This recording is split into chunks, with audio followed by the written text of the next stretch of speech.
Një shtetase 25 vjeçe ka denoncuar në polici se djali i saj 3 vjeç është dëmtuar në qafë gjatë kohës që ka qenë në qerdhe. Specialistët për hetimin e krimeve të Komisariatit të Policisë Shkodër referuan materialet në prokurori për vlerësim pasi dje ka kallëzuar shtetësja AM 25 vjeçe se djali i saj 3 vjeç është dëmtuar në qafë gjatë kohës që ka qenë në qerdhe. Ndërkohë specialistët e sektorit të qarkullimit rrugor arrestuan shtetasin AM 64 vjeç banues në fshatin Stajk pasi u kap duke drejtuar automjetin në gjendje të dehur. Specialistët për hetimin e krimeve ekonomiko-financiare referuan materialet në prokurori ku nisi procedimi në gjendje të lirë për shtetasin IM 66 vjeç banues në Shkodër pasi u konstatua duke transportuar pasagjerë me automjet taksi pa licencën përkatëse. Specialistët e seksionit për hetimin e krimeve kibernetike referuan materialet në prokurori ku nisi procedimi në gjendje të lirë për shtetasin AP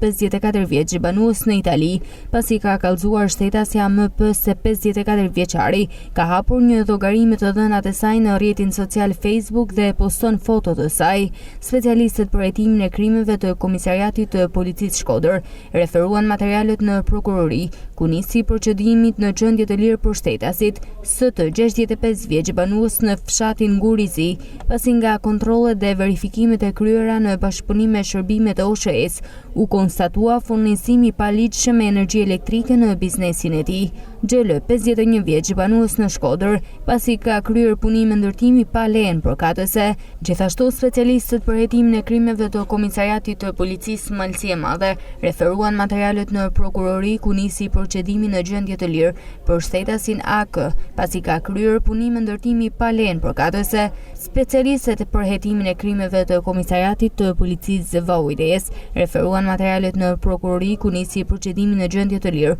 për shtetasin RSH pasi ka kryer punime ndërtimi pa lejen përkatëse. Materialet procedurale ju referuan prokurorisë pranë gjykatës së shkallës së parë të jurisdiksionit të përgjithshëm Shkodër për veprimet të mëtejshme.